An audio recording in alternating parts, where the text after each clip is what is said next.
Welcome to the Evolve Beyond Limits podcast. I'm your host, Stacy Gissal.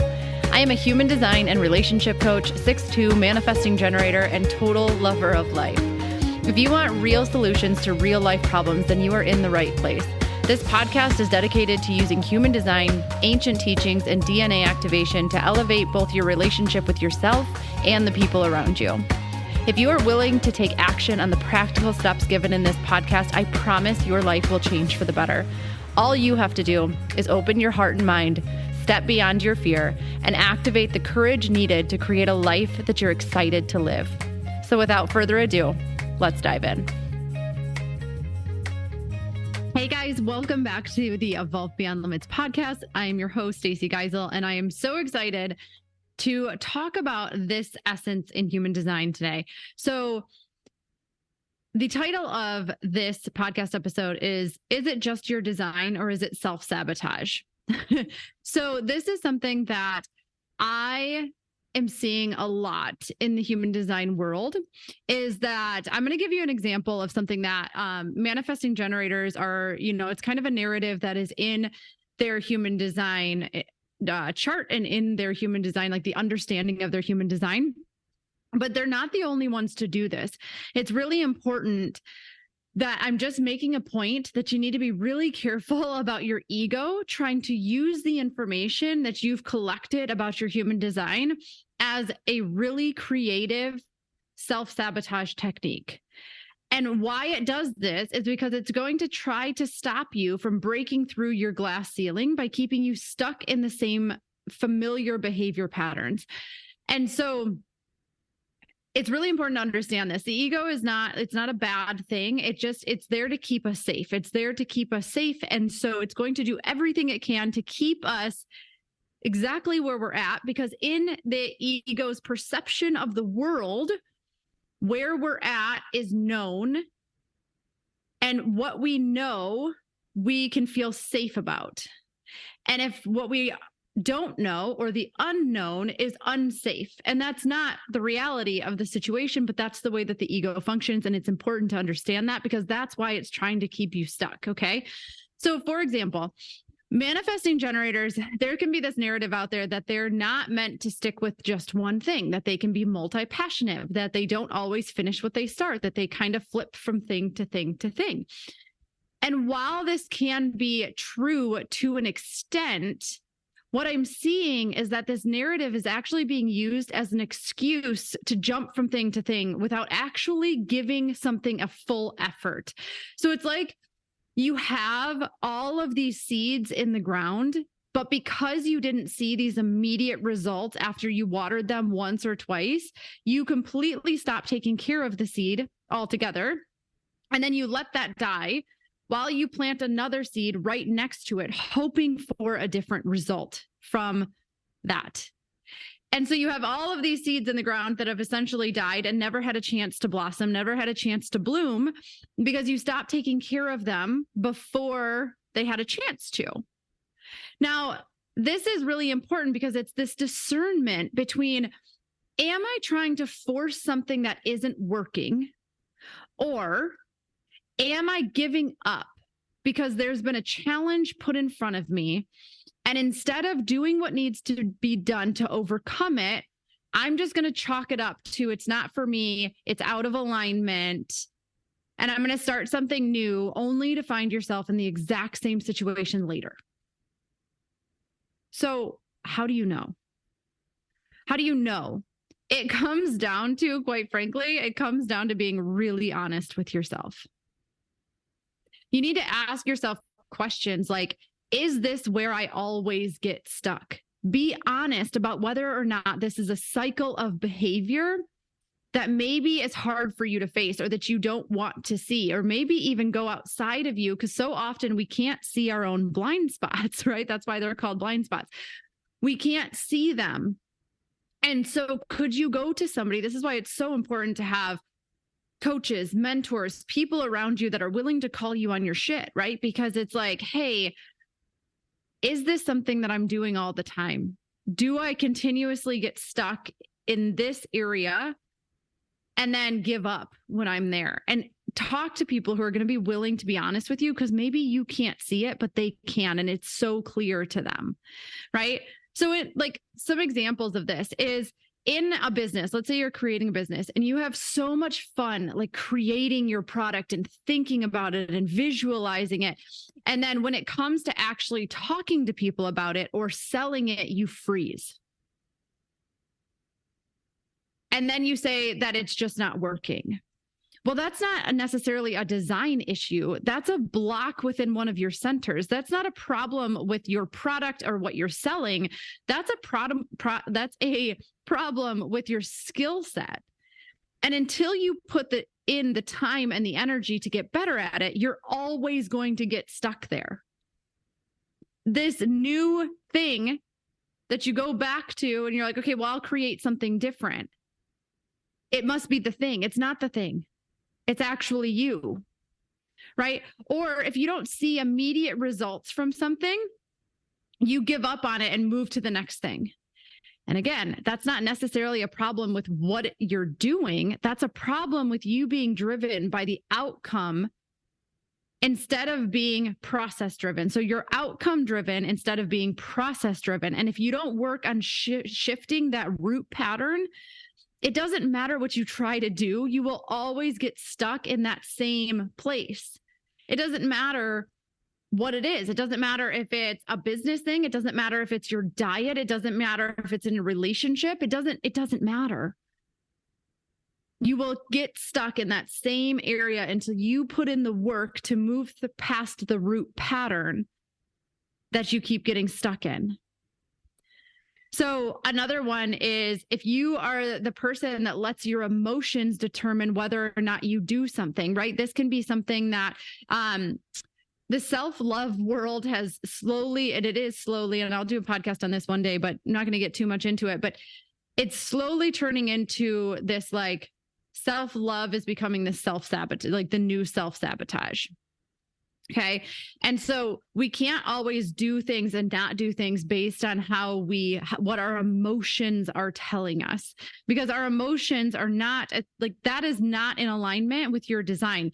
Actually allowing your emotions to run the show is being completely out of alignment within your design. So you need to understand the difference and what is actually going on here. Are you not taking full responsibility for the effort that you're putting into something? Do you want to say that you're doing all of this stuff, but something that's really common is that people are doing a lot of motion and not a lot of movement, right? So you're putting in quote unquote effort, but none of them are needle moving activities. It's all stuff that's keeping you busy, but it's actually not the stuff that matters. It's not the stuff that's going to make the difference. It's the stuff that's easy for you. It's the low-hanging fruit, but it's not the stuff that requires courage. So being really honest about that. Where are you? Have you convinced yourself that it should be easier? And the second that it starts to get hard, do you give up? I know that these aren't easy questions to ask, but they're necessary questions to ask, because it's not meant to be easy. Or else you wouldn't grow through it. You wouldn't have to grow to get through it. And then what really was the point? Because whatever goal you're trying to achieve, whatever thing you're going after, it's not really about the goal. It's about who you become in the process of getting there. And if it was easy, you would have no reason to make any changes. If it didn't make you uncomfortable, then why would you shift it? You would just sit there because it's comfortable and it's cozy, right? So this is really important to understand. And then you can come back to your not self theme, right? For every type, whether you be a projector and it's that resentfulness or that bitterness, if you're a reflector and it's about disappointment, if you're a manifester and you're getting angry, if you're a generator and you're feeling frustrated, if you're a manifesting generator and you're feeling frustration and anger, right? It doesn't necessarily mean that something is not for you. Just because you're frustrated and pissed off about something doesn't mean that it is not for you. It means that you're out of alignment somewhere. You have gotten out of whack somewhere. And rarely, very rarely, is the answer to say fuck it and start completely over. That's usually your ego's answer, because it would rather you stay in that same cycle than grow and break through what's actually stopping you from reaching your goals. So oftentimes, that's not the answer. The answer is we just need some refinement. Do we need to take another look about how we're going about it? Can we be honest about where we're getting stuck? Do we need to ask for help? Do we need some training somewhere? Do we need somebody that can pull us through to the other side? Do we need a different perspective? Do we need somebody to partner with? Is there just something that you need to learn through this process that you're avoiding learning? Is there the one action that you need to take, that you know you need to take, that you're unwilling to take, which is leading to all this other frustration, anger, disappointment, all the things? We need clarity. So, and this is like, it's so much when I talk about this, it has so much to do with your personal power center too. And like, if you haven't tried something and taken it from start to finish with some refinements, like we don't want to do everything. If something didn't work, let's shift some things, but not completely change it at least 2 to 3 times, like at minimum 2 to 3 times, then you haven't really given it a chance. If you have, like, look back and see how many things you've thrown out the window the first time it didn't go the way you wanted it to go. And then what did you do? What was the behavior pattern? Did you say, I'm going to give it another shot because I believe in this? And I know that I'm onto something here. I just need to figure out exactly where and let life kind of guide me to what's the exact route or path I need to take. Or did you say, screw it, I'm going to go plant another seed because clearly it's that's the problem. I'm not the problem. That's the problem, right? And like, you're the problem. And it's okay. We can laugh at that. And I know that's hard to hear, but it's so true. And trust me, I have been through this time and time again. And it's not easy to call yourself on your own shit, but it's necessary. Okay. So there is a way of kind of starting to understand, what does start to finish look like, right? And we can actually understand that by going through some of the different energy centers in like, yes, they're in human design, but they're just kind of like within our field. We start with the crown. We start with our crown, which is like where the idea comes in. It's where we have the spark of imagination of like, what if I could build this thing? Then we go into our third eye, and our third eye starts to visualize what it's going to look like. It starts to visualize what it would be like to bring it to life. Okay. And pay attention as I'm talking through these. Where do you get stuck? Where do you struggle?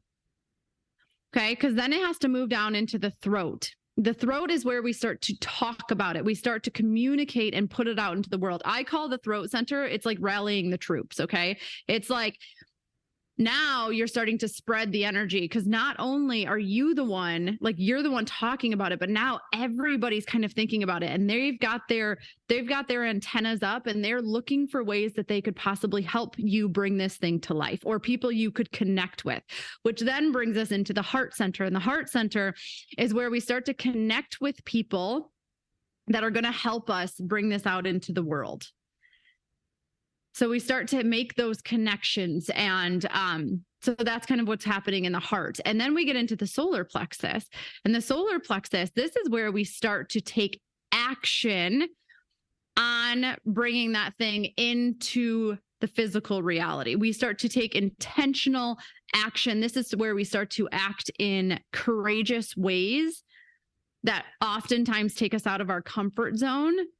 And we start doing what needs to be done to get this thing out there. We're no longer talking about it. We're no longer doing, like, if those parts are easy for you, then this part might be a little bit more difficult for you, where you actually start to take the action to make it happen, right?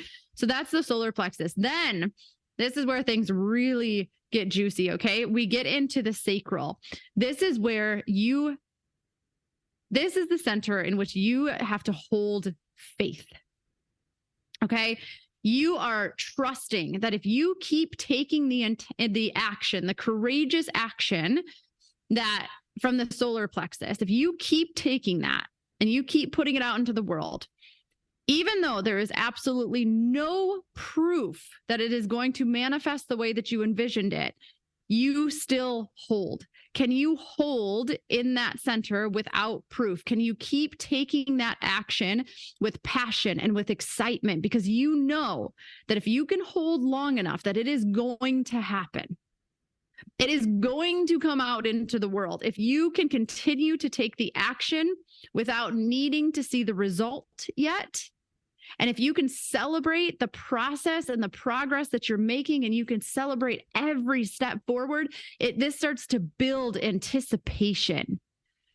Let that excitement and let that emotion build. It's like it's learning to enjoy the process and just letting this, like, it's like this bubbling is happening in the sacral. You're like, ooh, this is so exciting. This is where most people give up, because they don't care about the process. What they care about is the result. What they want is to proof that what they're doing matters, instead of saying, who am I becoming in the process? And how do I hold this? And how do I sit in this?